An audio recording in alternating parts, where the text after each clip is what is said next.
Voilà, eh bien le décor est planté comme chaque année à Port-Bail. On joint à la fois pour la Gainsbar, dans le souvenir Gérard Gonel de notre cher ami speaker disparu auquel on pense très fort aujourd'hui. Eh bien chaque fois, on se retrouve avec un peloton imposant où les coureurs venus de toutes les régions de France en profitent également pour faire un petit peu de tourisme. Il est vrai que la Manche est un magnifique département et que Port-Bail en est un des écrins.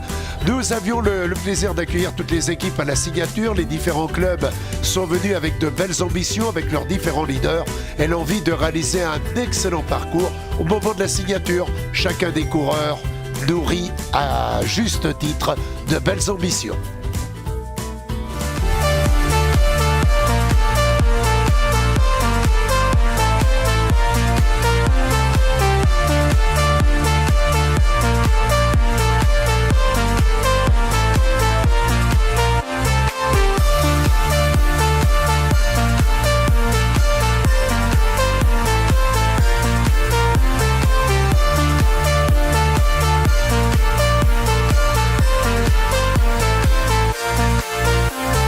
Le début de course a été très vif, très incisif. On a une pensée pour le jeune Anthony Macron qui vient de gagner à Abbeville, qui malheureusement a chuté dès les premières minutes. Anthony Macron qui est le neveu de Gilbert Scodler, qui avait gagné Paris-Tours, qui avait brillé dans Paris-Roubaix, dans le Tour des Flandres ou Milan-San Remo et qui avait gagné le Tour de l'Ouest. Eh bien son petit-fils était aujourd'hui dans le peloton. Malheureusement, l'aventure a été de courte durée. On lui souhaite un prompt rétablissement. L'allure est très vive dès le départ. 11 coureurs se porte au commandement, mais la réaction du peloton est immédiate. C'est vrai qu'à 11, l'échappée pouvait se développer et finalement, tout est regroupé et un coureur est sorti, c'est Jérémy Bescon, l'ancien coureur de l'équipe Cofidis, qui avait gagné au Tour des Gévaudan, qui a gagné également le prix Gilbert Bousquet, il avait gagné le Tour de l'Ardèche méridionale et avait brillé au Rhône-Alpes-Isère Tour. C'est donc un coureur très à l'aise sur les parcours accidentés. Il est le premier attaquant et il a pris rapidement un peu plus d'une minute d'avance sur le peloton.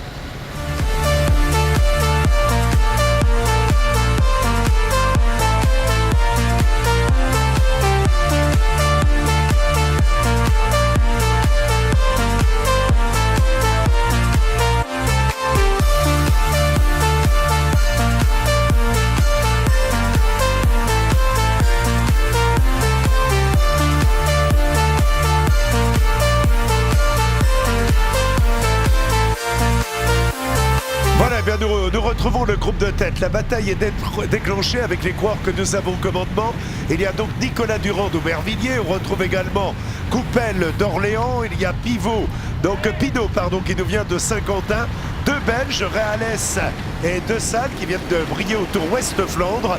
On a également Kevin Avoine et Fache, l'un l'autre de Denain. Les Belges et le club de Denain sont les deux seules équipes à avoir deux coureurs dans l'échappée. Il y a également Alan Rioux, le coureur de Dinan qui vient de gagner le circuit du Morbihan et une étape du Tour du Pays de l'Esnevin. On retrouve également Joris Ducroc qui nous vient de Villeneuve, dans la région de Soissons. Pierre Tillmans de l'US Saint-Austreberte Pavillers-Barentin.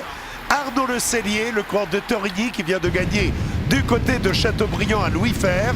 Il y a également Baptiste Didier du Paris Cyclisme Olympique et Rémi Wells de Nogent qui avait terminé 3e de Kurne-Bruxelles-Kurne. Alors, ils ont eu un moment 1 minute 05 d'avance sur le peloton. L'écart s'est stabilisé, il est monté rapidement à 2 minutes 40.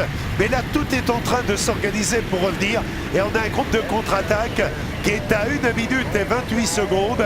Ce groupe de contre-attaque est également composé d'une douzaine de coureurs, parmi lesquels on retrouve le vainqueur de la boucle du printemps, donc Fabio Dorego, et il y a également Alexis Renard qui avait représenté la France au championnat du monde contre la montre à Bergen. On retrouve également la présence de Jérémy Bescon qui avait gagné entre autres au Rhône-Alpes-Isère Tour et au Tour du Gévaudan. Et puis nous avons également dans ce groupe la présence de Florentin Le Camus-Lambert qui, rappelons-le, a gagné la Coupe du Monde junior. C'était au Trophée Centre Morbihan. Donc vous le voyez, il y a du solide dans le groupe de contre-attaque. Lequel va gagner le match, ou le groupe de tête ou le groupe de contre-attaque? Réponse dans quelques tours.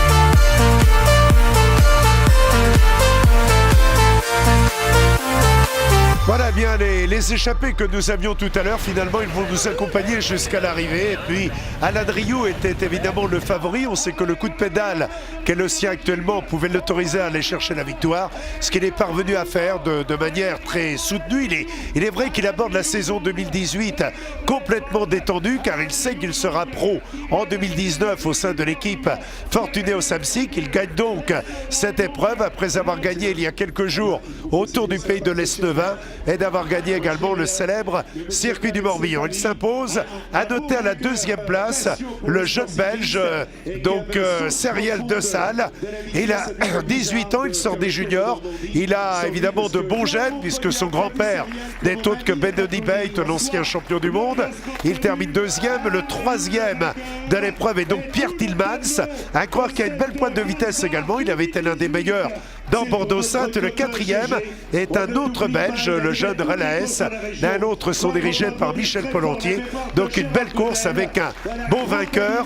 Alain Driou et une nouvelle fois un public massé très nombreux sur la ligne d'arrivée dans ce Super G en Cotentin avec la Gainsbar, avec la Gillard et évidemment avec l'hommage rendu à celui qui a fait vivre toutes les compétitions dans notre département, Gérard Gonel. C'est la première manche avec aujourd'hui la Gainsbar.